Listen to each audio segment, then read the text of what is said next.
नमस्कार, news bye scope देख रहे हैं आप। मैं हूं मनीष कुमार वर्मा। आपको बता दें, झारखंड में विधानसभा चुनाव है। 13 नवंबर को फर्स्ट फेज में, 20 नवंबर को सेकंड फेज में चुनाव होने हैं। ऐसे में सभी पार्टियां धीरे धीरे अपने प्रत्याशियों के नामों की घोषणा कर रही है। वहीं अब भाकपा माले की बात करें तो भाकपा माले ने भी अपने प्रत्याशियों की घोषणा कर दी है। भाकपा माले की तरफ से धनवार सीट से राजकुमार यादव को टिकट दिया गया है। वहीं सिंदरी सीट से चंद्रदेव महतो को उम्मीदवार बनाया गया है। वहीं निरसा सीट अरूप चटर्जी पर भरोसा जताया गया है।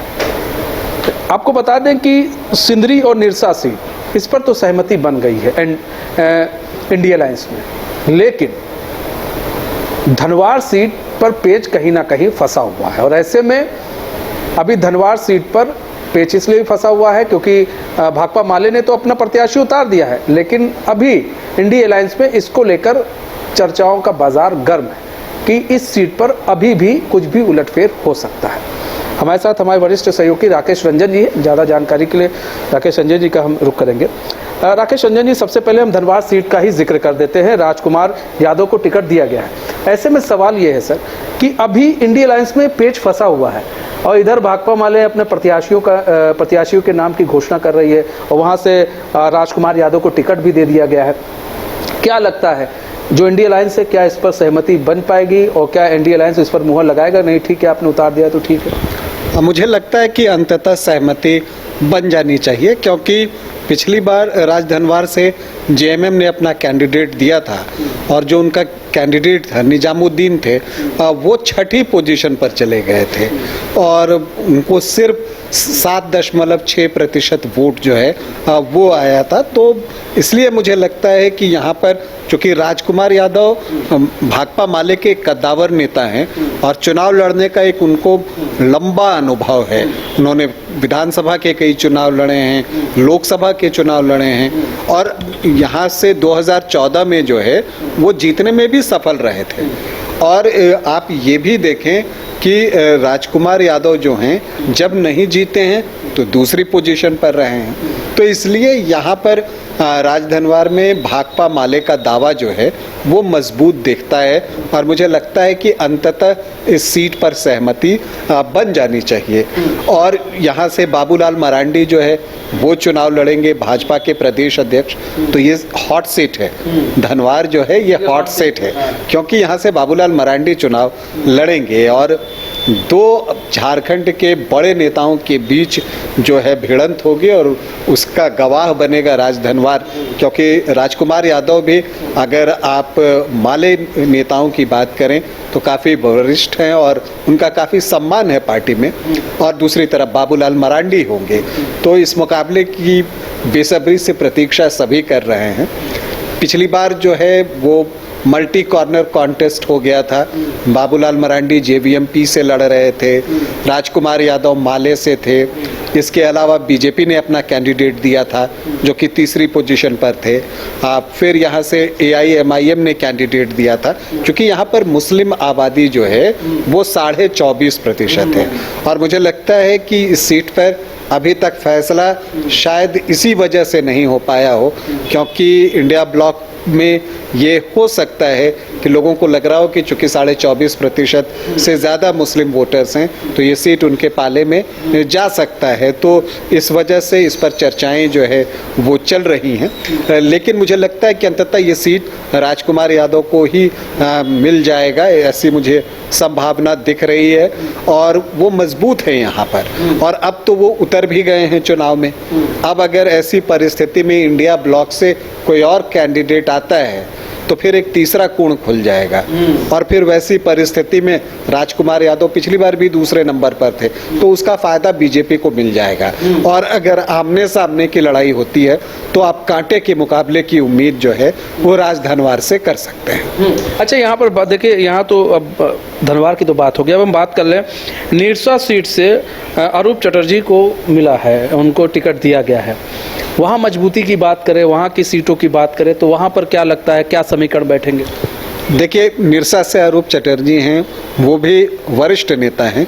पहले मासस के नेता थे, मार्क्सवादी समन्वय समिति के, लेकिन मार्क्सवादी समन्वय समिति का भाकपा माले में विलय हो गया है और इस बार वो माले नेता के तौर पर वहाँ से चुनाव लड़ेंगे।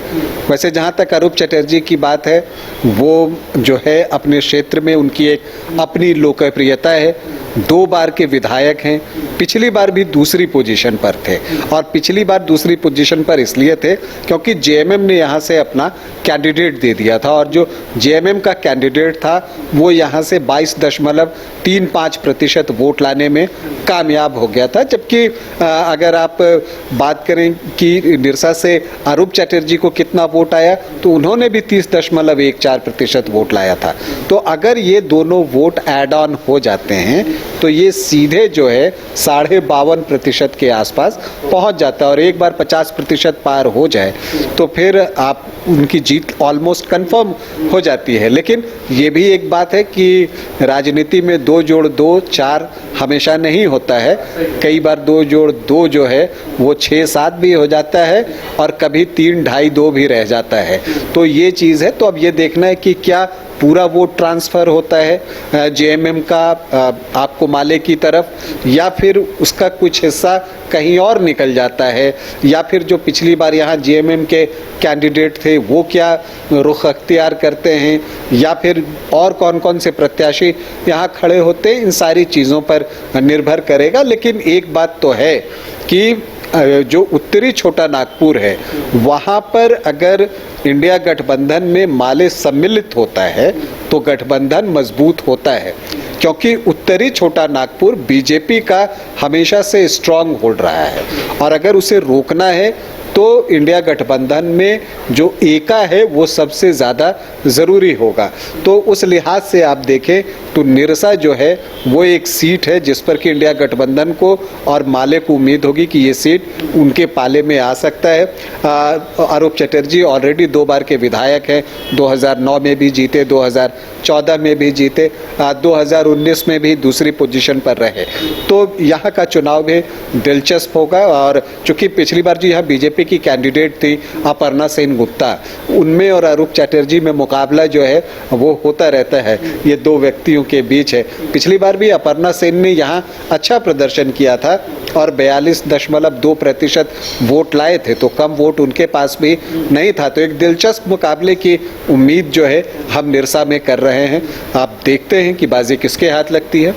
ठीक है, अब हम बात कर लें सिंदरी सीट से। चंद्रदेव महतो को उम्मीदवार बनाया गया, सिंदरी सीट का क्या समीकरण?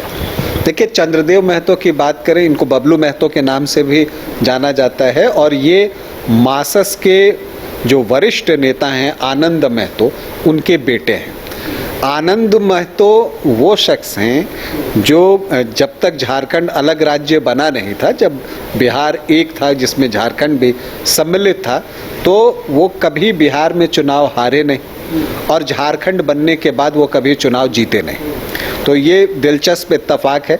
और एक चीज़ और भी है कि वो जीते भले नहीं लेकिन हर बार दूसरी पोजीशन पर रहे। झारखंड अलग राज्य बनने के बाद भी जितने चुनाव हुए हैं सब में वो दूसरी पोजीशन पर रहे हैं आनंद महतो।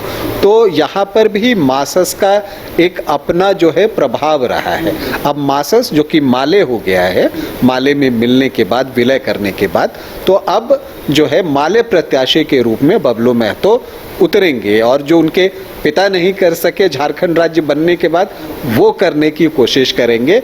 और इस सीट पर चूंकि सहमति बनी हुई है तो ऐसी परिस्थिति में जो है जेएमएम ने जो यहाँ वोट लाए थे, अगर आप पिछली बार की भी बात करें तो आनंद महतो को 32% वोट आए थे और जो जेएमएम है उसे 14.76% वोट आए थे। तो ऑलमोस्ट 46-47% वोट जो है हो जाता है। जबकि बीजेपी से जो कैंडिडेट जीते थे इंद्रजीत मेहता, उनको 36% के आसपास वोट आया था। तो यहाँ पर भी मुकाबला दिलचस्प होगा। अब तक यहाँ पर त्रिकोणीय मुकाबला होता आया है, तीसरा कोण हमेशा जेएमएम बनाता था, लेकिन चूंकि इस बार जेएमएम जो है वो माले को सपोर्ट करेगा तो अब तीसरा कोण बनाने की जिम्मेदारी जयराम की पार्टी की होगी। तो क्या वो तीसरा कोण बना पाते हैं?